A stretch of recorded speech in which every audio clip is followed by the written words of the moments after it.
ओम नमो भगवते वासुदेवाय नमः। पुरुषोत्तम मास महात्म्य कथा का अध्याय 16 हम पढ़ने जा रहे हैं और श्रवण करने जा रहे हैं आप लोग।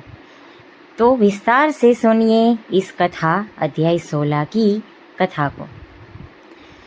श्री नारायण बोले, हे नारद, अब आगे की अद्भुत कथा सुनो जो महर्षि वाल्मीकि ने राजा दृढ़धनवा को सुनाई थी। गरुड़ जी ने भगवान हरि की आज्ञा से सुदेव ब्राह्मण को समझाते हुए कहा, हे द्विज श्रेष्ठ, यद्यपि तुम्हारे भाग्य में 7 जन्मों तक पुत्र का सुख नहीं लिखा है, फिर भी भगवान की कृपा से मैं तुम्हें अपने अंश से एक पुत्र देता हूँ। परंतु ध्यान रहे, यह पुत्र तुम्हें सुख के साथ साथ दुख भी देगा। गरुड़ जी ने आगे कहा, मनुष्य का जीवन जल के बुलबुले के समान क्षणभंगुर है। इस नश्वर शरीर को पाकर जो व्यक्ति भगवान हरि का स्मरण करता है, वही वास्तव में धन्य है। संसार सागर से पार लगाने वाले केवल भगवान ही है, अतः उनके स्मरण में स्थित रहो। इसके पश्चात भगवान हरि गरुड़ पर आरूढ़ होकर वैकुंठ को चले गए और सुदेव अपनी पत्नी गौतमी के साथ प्रसन्न होकर अपने घर लौट आया। कुछ समय बाद गौतमी ने एक तेजस्वी पुत्र को जन्म दिया। उस बालक का नाम शुकदेव रखा गया,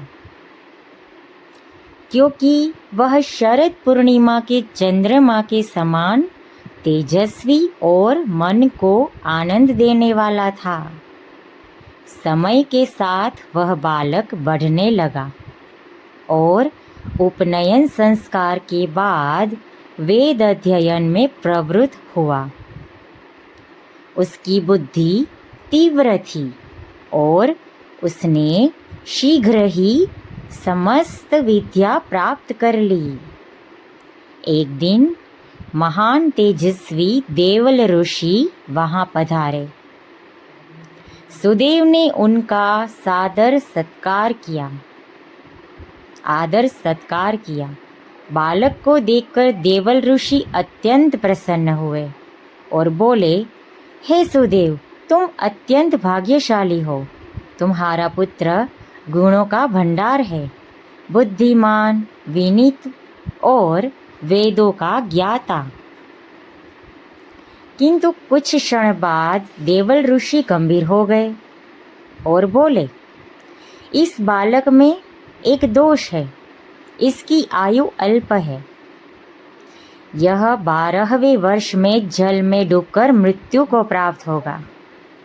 यह सुनते ही सुदेव और गौतमी शोक से व्याकुल होकर भूमि पर गिर पड़े। सुदेव विलाप करने लगे। तब धैर्य धारण कर गौतमी ने अपने पति को समझाया कि हे स्वामी, जो होना निश्चित है उससे भय करना व्यर्थ है। संसार में राजा नल, राम, युधिष्ठिर जैसे महान पुरुषों ने भी दुख भोगे हैं। इसलिए शोक को त्याग कर भगवान हरि का स्मरण कीजिए, वही हमारे रक्षक है। पत्नी के इन धैर्यपूर्ण वचनों को सुनकर सुदेव ने अपने मन को स्थिर किया और भगवान के चरणों में ध्यान लगाकर पुत्र वियोग के भय को त्याग दिया।